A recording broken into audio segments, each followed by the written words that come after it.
Olá! Hoje a gente vai mergulhar num tema que atravessa narrativas muito antigas, mas que parece que fala diretamente com a gente hoje, né? Com certeza. É a experiência de ser um estrangeiro, um forasteiro.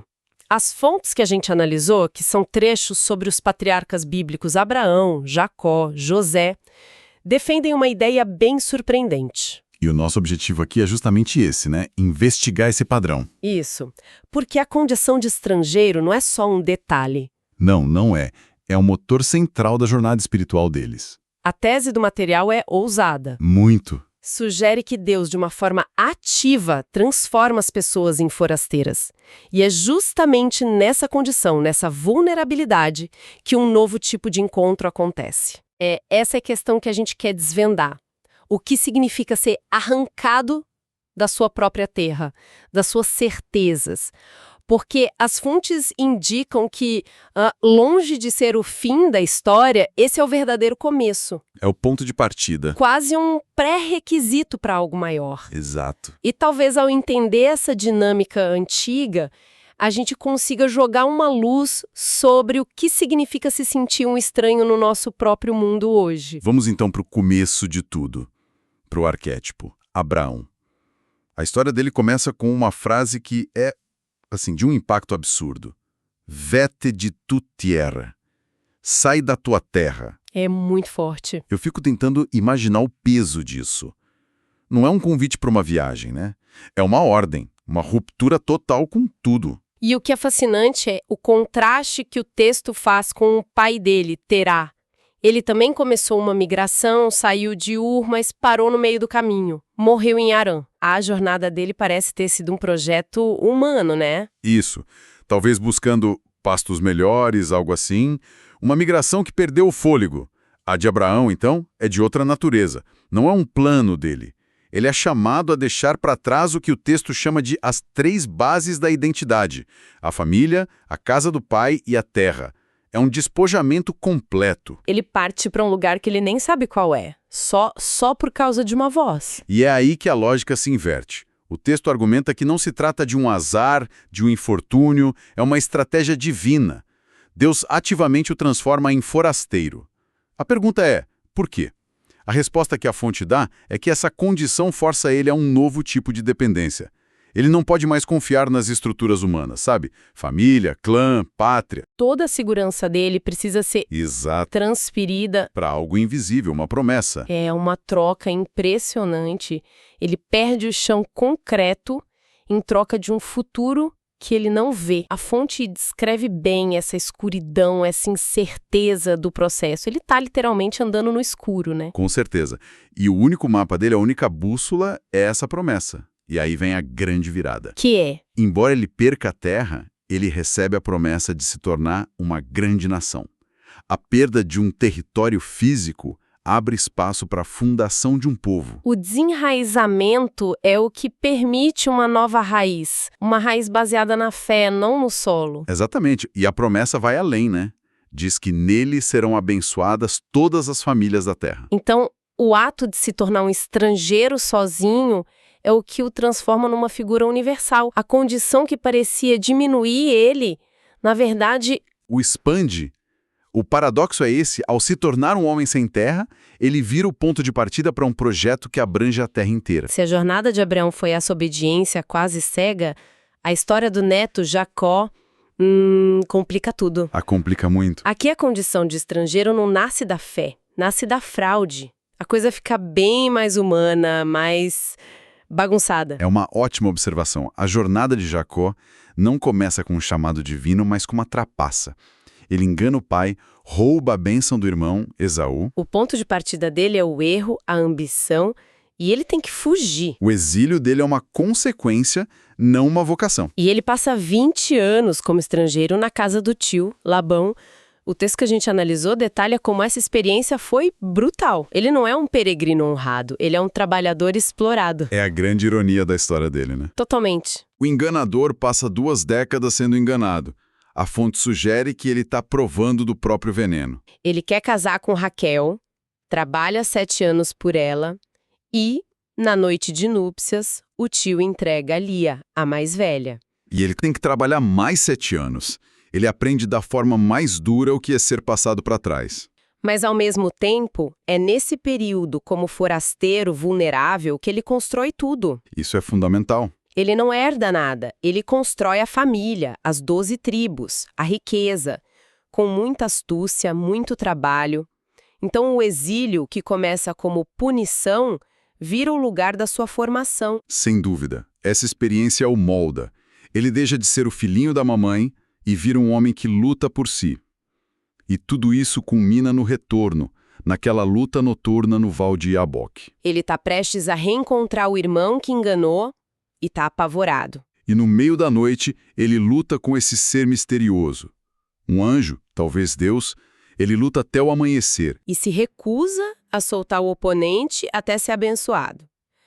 O que essa luta simboliza, no fundo? Essa luta é o símbolo de todo o conflito dele, interno e externo. Ele está lutando pela identidade. Pela identidade, pelo seu lugar no mundo. Ele passou 20 anos fugindo, agora precisa confrontar o passado. Ele sai da luta mancando, marcado para sempre, mas com um novo nome, Israel. Aquele que luta com Deus.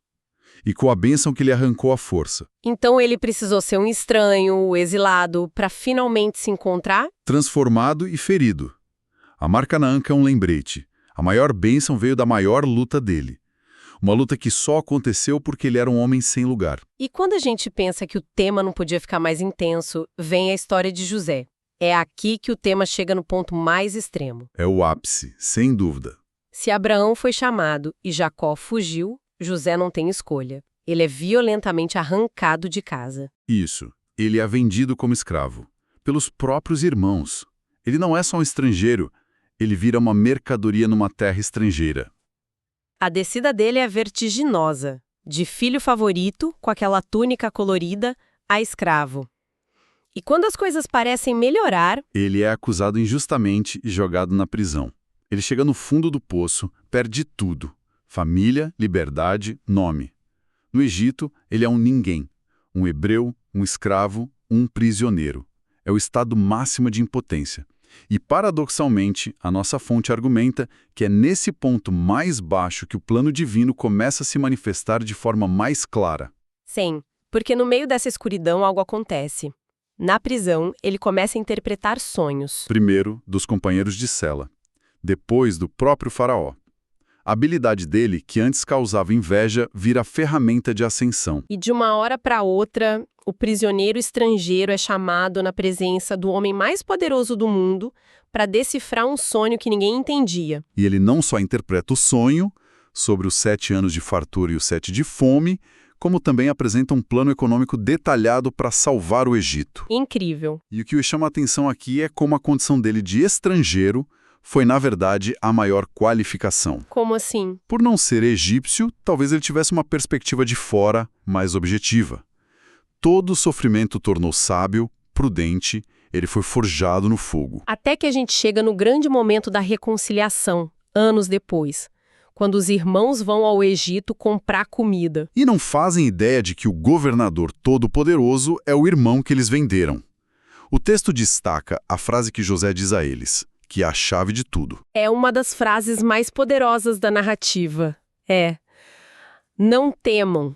Vocês planejaram o mal contra mim, mas Deus o transformou em bem, para fazer o que se vê hoje, salvar a vida de um povo numeroso. Essa frase, ela resume tudo de forma espetacular. Resume perfeitamente. O ato de traição que o transformou no mais miserável dos estranhos foi, na verdade, o mecanismo que Deus usou para a salvação. Precisamente. O desenraizamento total dele foi o que permitiu o enraizamento e a sobrevivência de todo o seu povo. A jornada dele mostra como a mais profunda humilhação pode levar à mais alta exaltação. O estrangeiro, o vendido, o prisioneiro. Ele teve que ser imerso no outro para poder salvar os seus. Então, o que tudo isso significa? Depois de analisar essa progressão toda de Abraão a Jacó e a José, a sensação que fica é que ser forasteiro é quase uma maldição. É só perda, exílio, mas a fonte vira essa ideia de ponta-cabeça, certo? Vira completamente. E essa é a grande tese que amarra a nossa conversa. O que essas histórias sugerem é que ser estrangeiro não é um acidente, nenhuma punição em si. É um método. O método. É um modo fundamental da ação divina nessas narrativas. É a estratégia central para a transformação. Mas por que esse método? Por que a necessidade de quebrar tudo, de arrancar a pessoa do lugar seguro dela? Qual a lógica por trás de uma estratégia tão dura? A lógica, segundo a fonte, é que a experiência de ser forasteiro quebra as seguranças falsas. As seguranças baseadas na terra, no sangue, no clã, no status. Quando você perde tudo isso? Não tem mais onde se apoiar a não ser em algo que transcende o mundo material, força uma dependência total na fé, na promessa. Faz sentido. É no deserto com Abraão, no exílio com Jacó, na prisão com José. É nesses lugares de vulnerabilidade que um conhecimento mais profundo de Deus é forjado. Exatamente. Não é um conhecimento teórico, aprendido em casa. A transformação real acontece fora da zona de conforto. O conhecimento que eles adquirem nasce diretamente da experiência de fragilidade. Isso. É ao perderem o mundo que conheciam que eles encontram um Deus que não está preso a um lugar, a um templo. Eles descobrem um Deus que caminha com os exilados, que está presente na incerteza e que transforma o mal em bem. Recapitulando a nossa análise, então, usar essa lente do estrangeiro nos dá uma perspectiva completamente nova sobre essas narrativas. Não são só histórias de fé, mas dramas sobre perda, identidade e uma transformação que parece nascer do caos. É um padrão surpreendente. E mostra que a vulnerabilidade do forasteiro não é uma fraqueza a ser evitada, mas o solo fértil onde a promessa divina pode finalmente criar raízes e florescer. E isso nos deixa com uma reflexão final que vai além dessas figuras. O texto nos lança uma pergunta para o nosso tempo.